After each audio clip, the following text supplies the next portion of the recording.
thank you so much, Atli, and thank you so much, Peter, for giving us the opportunity to be here today. Can you see my screen okay, yeah? Okay, so what are the highlights of AMBER? Well, first of all, AMBER, as some of you may know, stands for Adaptive Management of Barriers in European Rivers. And this was a Horizon 2020 project that ran from 2016 all the way to December last year, 2020. And as Atli said, it was very much a sister project with FIThydro. So the highlights of AMBER, I think it would be proper to summarize them as 6 reasons to be cheerful, which is what I'm going to do now. So why are there reasons to be cheerful? Well, the first reason is that we definitely know much more now about fragmentation than we did when we started. And particularly, we are much more aware about what we didn't know. Okay, and this is important because when we started back in 2016, for 61% of the rivers in Europe, the river continuity conditions were simply unknown. Okay, so this was recognized as being some of the most important stressors, fragmentation, but the data was simply not there to enable managers to make informed decisions. So basically, for most rivers, we just did not know how well connected or how fragmented they were.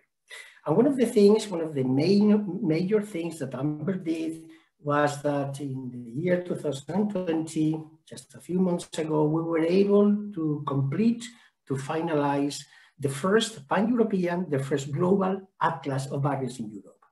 And what we found is that we were able to compile almost 700,000 unique records, which means that, this is possibly, well, certainly the most fragmented river landscape in the world.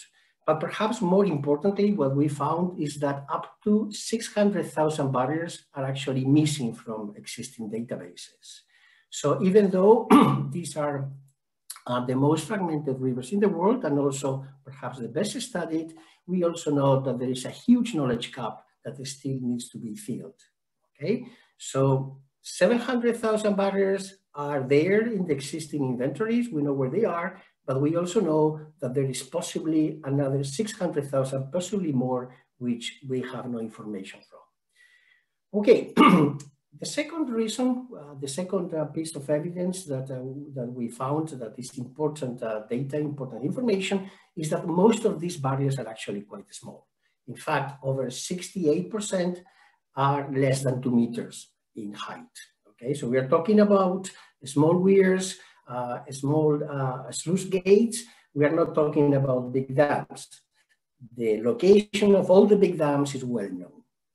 But one thing that was very striking, very surprising, is that perhaps up to 13%, perhaps it could be more, perhaps it could be slightly less, of many of these barriers are actually obsolete. They don't serve, they don't fulfill any useful purpose anymore.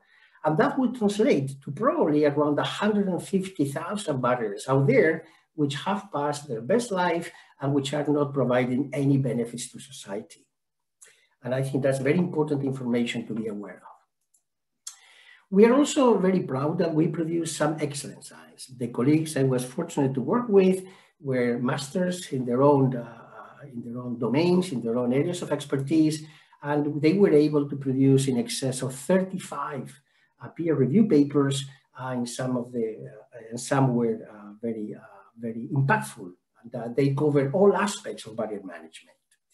But what we are most interested in, AMBER, is not just publishing science for the sake of it. We want to produce science that matters, science that society can use. And I think we succeeded doing that. One of our papers has had a huge impact. Within 3 months of being published in Nature, it has been cited in the top 1% of all research outputs of similar age. And this is the paper that captures this effort that we put in AMBER in mapping the location of the barriers which are in the European rivers. But we were also able to produce 3 policy briefs which are directly being used by managers, one on the extent of fragmentation, another one on tools, some of them similar to the ones that you guys have developed in FIThydro, and one also on the impacts that these barriers have on biodiversity. And some of the information that we provided was used by the European Union, by the European Commission, to draft or to finalize the biodiversity strategy. And we were very proud that somehow some of the data and results that we use in Amber, that we produce in Amber, were useful in this extent and helped the European Commission set this target of 25,000 kilometers of free-flowing rivers, at least 25,000 kilometers of free-flowing rivers by the year 2030. We also, and my colleagues, spent quite a lot of effort and time reaching out, disseminating this problem of fragmentation. And they did an incredible job, and I'm still astonished as to what they actually achieved. They produced over 2,500 newsletters, 43 videos. There were over 45,000 visits to our website. More than 800 people attended the Amber webinars. We produced this Let It Flow magazine, which is free and is downloadable from our website. And they estimated that they probably reach more than 50 million people. And we are incredibly proud about this, and it's all down to the effort of the people who were in charge of the dissemination work package.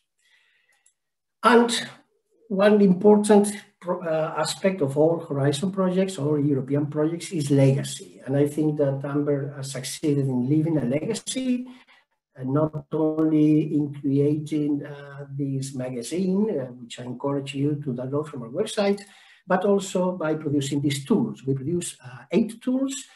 One of which is very important, we think, is this barrier tracker. This is this app that you can download from our website and from the internet that enables anyone to locate the position of dams, of barriers anywhere in Europe, and to upload this data into the cloud and to help us, therefore, bridge this gap between the 700,000 barriers that we have in the existing inventories and the 600,000 barriers that we know are missing. And this is an extremely important tool that I think is one of the big outputs, big highlights of Amber.